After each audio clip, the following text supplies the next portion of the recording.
नमस्कार मित्रांनो, आपल्या चॅनलमध्ये तुम्हा सर्वांचे स्वागत आहे. पाहूया उद्याची जी निफ्टीची एक्सपायरी होणार आहे ती कशा पद्धतीने वर्कआउट होऊ शकते आणि त्याबरोबरच बँक निफ्टीच्या महत्त्वाच्या लेवल काय असू शकतात. पहा, आजचं जे काही कामकाज झालेलं आहे ना, अतिशय सुंदर, ज्याला आपण हॅमर कॅन्डलस्टिक पॅटर्न म्हणतो ना, त्या पद्धतीचा एक फॉर्मेशन आपल्याला आज डेली बेसिसवरती निफ्टीमध्ये बनताना पाहायला मिळालेलं आहे. आता ही हॅमर किती महत्त्वाची आहे हे समजून घेऊया. जर तुम्ही आपलं एप्रिल 2025 निफ्टीचं काय कामकाज होऊ शकतं याविषयीचा एक व्हिडिओ बनवलेला आहे, आपल्या चॅनलमध्ये आहे, तुम्ही तो जाऊन चेक करू शकता. वरती आय बटनमध्ये लिंक असेल किंवा तुम्ही चॅनलमध्ये चेक करा. तिथे या लेवलविषयी खूप चांगलं डिस्कशन आपण केलेलं आहे किंवा ही लेवल किती महत्त्वाची आहे हे आपण पाहिलेलं आहे. कारण का आपल्यासाठी दोन लेवल महत्त्वाचे होते. एक होती 23,650 आणि दुसरी आहे 23,200. जर डाऊन साईडला मार्केटला जायची आणि त्याच्यामधली जी लेवल होती म्हणजे कन्फर्मेशनसाठीची जी लेवल आहे ती आहे 23,480. अगदी याच आजचा जो लो आहे तो 496 आहे. अगदी तो सपोर्ट घेऊन म्हणजे राऊंड फिगर तुम्ही 500 पकडू शकता, त्या लेवलला सपोर्ट घेऊन मार्केट वरती आलेलं आहे. म्हणजे 650च्या खाली नक्कीच गेले, परंतु तिथे क्लोजिंग मिळालेलं नाही आहे. फक्त एक 617चं क्लोजिंग या मोठ्या कॅन्डलचं पाहिलं तर परफेक्ट 650च्या खाली अजून आपल्याला क्लोजिंग मिळालेलं नाही आहे. म्हणून या हॅमरचं महत्त्व जास्त वाढते. आता उद्यासाठी महत्त्वाचं काय असणार आहे पहा. नॉर्मली काय होतं, मोठी मुवमेंट झाली ना तर एक्सपायरी साईडवेज होण्याचा ऑपरेटरचा प्रयत्न असतो किंवा करण्याचा ज्याला आपण म्हणतो ना ते प्रयत्न असतो. पण उद्यासाठी सगळ्यात महत्त्वाची जी लेवल लक्षात ठेवायची ना, तुम्हाला ही जी लेवल आहे 23,780 800 ही लेवल खूप इम्पॉर्टंट असणार आहे उद्यासाठी. म्हणजे तोपर्यंत तुम्ही सेल ऑन राईज या स्ट्रॅटजीने काम करू शकता. म्हणजे मग ते गॅपअप असू द्यात, फ्लॅट नंतर वरती जाऊ देत किंवा गॅप डाऊन नंतर वरती जाऊ देत, तर ती लेवल महत्त्वाची असणार आहे. आत्ता इथे सांगतोय 5 मिनिटावरती तर लेवल पाहूयात. पण जर उद्या हा जो झोन मार्क केलेला आहे याच्यावरती जर उद्या मार्केट निघताना पाहायला मिळालं आणि ते जर फर्स्ट हाफमध्ये म्हणजे 12-12:30च्या दरम्यान जर पाहायला मिळते ना तुम्हाला, तर मात्र एक अतिशय चांगली मुवमेंट तुम्हाला पाहायला मिळू शकतो. आणि ही जी कॅन्डल बनली आहे ना ती पूर्ण कॅन्डल कव्हर करण्याचा प्रयत्न मार्केट करू शकतो उद्यासाठी, खास करून निफ्टी. आता आज जे काही कामकाज झालेलं आहे आणि उद्या कशा पद्धतीने होऊ शकतं ते आपण आपल्या नेहमीच्या टाईम फ्रेमवरती पाहूयात. तर आता 5 मिनिटाच्या टाईम फ्रेमवरती काय दिसतं, आपण काल काय डिस्कशन केलेलं होतं. काल जर तुम्हाला डाऊन साईडचा ट्रेड प्लॅन करायचा तर निफ्टी प्रेफरेबल आहे हे मी कालही डिस्कशन केलं होतं. पण कॉन्ट्राडिक्टरी पहा, मी आज एकही ट्रेड निफ्टीमध्ये प्लॅन केलेला नाही आहे. हा इथे माझ्याकडे निफ्टीचा ऑलरेडी ट्रेड होता. हे जे काही फॉर्मेशन आपल्याला बनताना पाहायला मिळालं ना सकाळी, हा एक पॅटर्न फॉर्म झाला आणि तो मी पॅटर्न आपल्या टेलिग्राम चॅनलला सुद्धा शेअर केलेला होता.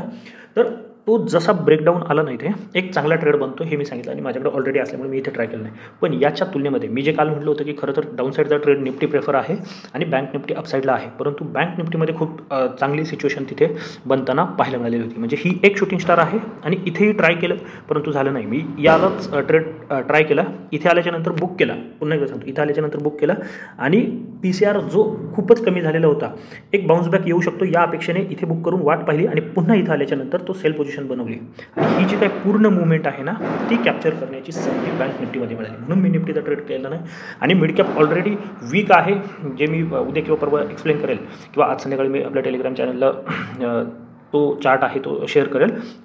मिड कॅप वीक असल्यामुळे 2 मिड कॅपचे ट्रेड घेऊन ठेवले होते, त्याच्यामुळे निफ्टीमध्ये ट्रेड बनलेला नाही आहे. बँक निफ्टी अतिशय सुंदर कामकाज आज दिवसभरामध्ये होताना पाहायला मिळालं. आता निफ्टीमध्ये काय अपेक्षित होतं म्हणजे पहा, बरेच जण काय चूक करतात, हा एक पूर्ण मुवमेंट जी आहे ना ती कॅप्चर करण्याची संधी प्रत्येकाला मिळालेली होती. पण आणि इथून सुद्धा तुम्हाला एक चांगली संधी मिळालेली. मी ही सोडून दिली, पाहिलं डोळ्यासमोर दिसतही होतं, मी सोडून दिली. का सांगतो, नेहमी काय होतं आपण आदर्शासारखं प्रत्येक मूव कॅच करण्याच्या पाठीमागे जातो आपण की मला हेही पाहिजे तोही मूव पाहिजे आणि मला सगळंच पाहिजे. तर या गडबडीत काय होतं, कधी कधी मार्केट ज्या पद्धतीने रिव्हर्स फिरताना तुमचा झालेला प्रॉफिट घेऊन जातं.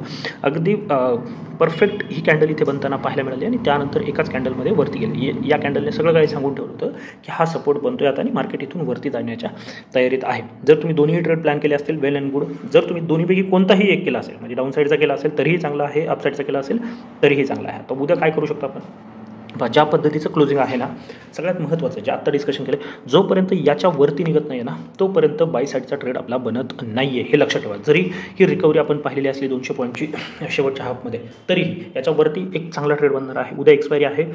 जर मार्केट गॅपअप होते किंवा फ्लॅट ओपन होऊन वरती जाते ना तर वेळ घेईल आणि त्या वेळेमध्ये काय होईल, तुमचे प्रीमियम डिके होताना तुम्हाला पाहायला मिळतील. आणि जर इथून ब्रेकआउट आला तर अगदी कमीत कमी 200 पॉईंट याच्यावरती तुम्हाला पाहायला मिळणार आहेत आणि एक्सपायरीला एक चांगला ट्रेड तिथे बनू शकतो. पण इथे जर असं झालं, मार्केट इथे सस्टेन करत आहे आणि वरती न जाता इथे पुन्हा डाऊन साईड ब्रेकडाऊन येतोय, तर अगदी 25 ते 30 पॉईंट स्पॉटवरती तुमचा स्टॉप लॉस येईल आणि तिथून जे तुमचं टार्गेट आहे ना ते अगदी इथून सुद्धा पुन्हा 150 ते 200 पॉईंट म्हणजे 620 असेल किंवा 560 असेल इथपर्यंतचं टार्गेट तुम्हाला पाहायला मिळू शकतं. मध्ये 720 आहे, मग त्या पद्धतीने तुम्ही मॅनेज करू शकता या पद्धतीने.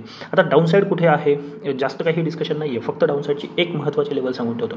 ही जी लेवल आहे हे पहा, इथे मार्केटने जे काही कामकाज केलेलं होतं ना ती लेवल खूप इम्पॉर्टंट आहे. 560 ते 575 या लेवलपर्यंत जर मार्केट फ्लॅट ओपन होतं आहे, खाली येतं आहे, इथे येऊन एखादा डबल बॉटम असेल किंवा हॅमर असेल, काहीही बनवतं आहे, तर तुम्ही बाईंगचा विचार इथे करू शकता. लक्षात घ्या, म्हणजे 100 पॉईंट आहे इथून जिथे आपण आत्ता बंद आहोत त्याच्या खाली 100 पॉईंट तो विचार तुम्ही करू शकता. पण जर ही लेवल ब्रेक झाली ना तर लक्षात घ्या मार्केट पुन्हा एकदा खाली जाण्यासाठीच तयार आहे, हे लक्षात घ्यायचं. म्हणजे तुम्ही 560 575 ब्रेक होतानाच डाऊनसाईडचा ट्रेड प्लॅन करू शकता आणि त्यावेळेस अगदी 25 ते 30 पॉईंट स्पॉटवरती उद्या एक्सपायरी आहे म्हणून 5-10 पॉईंटचं क्वेश्चन एक्स्ट्रा ठेवू शकता. स्टॉप लॉस लावायचा आहे आणि त्यानंतर पहिलं टार्गेट ऑब्वियसली हे आजचा जो काही लो आहे किंवा ही जी ट्रेंड लाईन बनती ती आहे 480. 23,480 हे तुमचं पहिलं टार्गेट असणार आहे. 23,480 ब्रेक झालं तर आपण 23,250साठी तयार होते. 23,250 उद्या येण्याची अपेक्षा नाही आहे, परंतु परवा नक्कीच मग आपल्याला ते येताना पाहायला मिळेल. मग इथून खाली तुम्ही प्रत्येक 60-70 पॉईंटवरती टार्गेट ठेवून SL ट्रेल करत राहायचा आहे. फक्त एवढं लक्षात घ्यायचं आहे मार्केट काय करू शकतं, एकदा SL घ्यायला इथे येऊ शकतं, मग घाई करू नका की मला 10-15 पॉईंट एक्स्ट्रा मिळत आहेत म्हणून मी इथे सेल करेल इथे सेल करेल असं करू नका. इथे प्रॉपर प्राईस ॲक्शन बनू द्या, ब्रेकडाऊन येऊ द्यात आणि मग नंतर सेल पोझिशन जी काय असेल ती तुम्ही तुमची क्रिएट करू शकता. बँक निफ्टीमध्ये खूप छान प्राईस ॲक्शन आज दिवसभरामध्ये बनताना पाहायला मिळालेले आहे.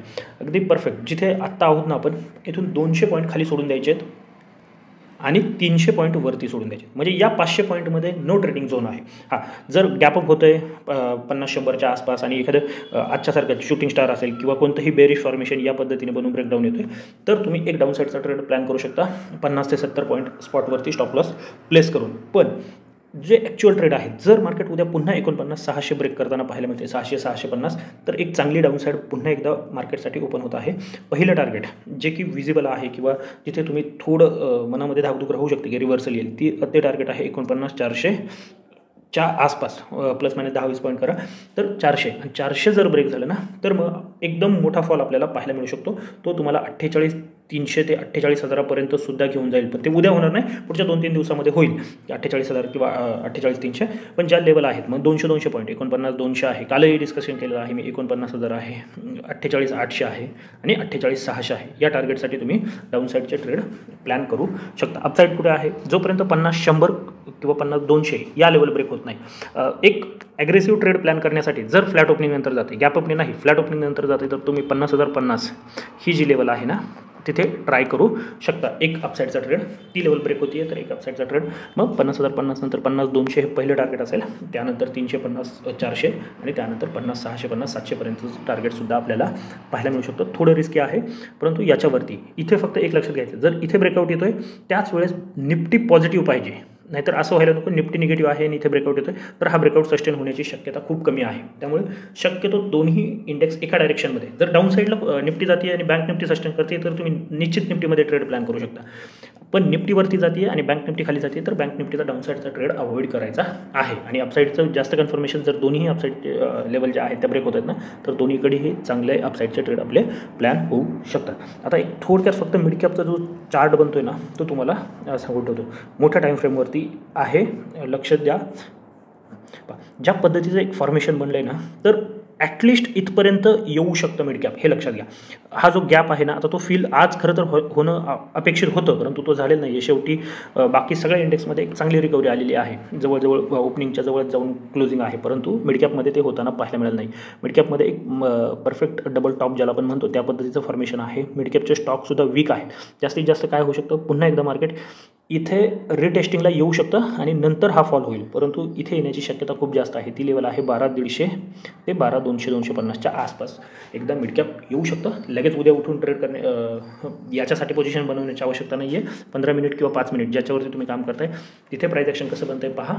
हा तुमचा स्टॉप लॉस असू शकतो 12,750च्या आसपास तुम्ही स्टॉप लॉस प्लेस करू शकता आणि मंथली बेसिसवरती हा एक चांगला चार्ट आहे की जो तुम्हाला चांगले रिटर्न देऊ शकतो.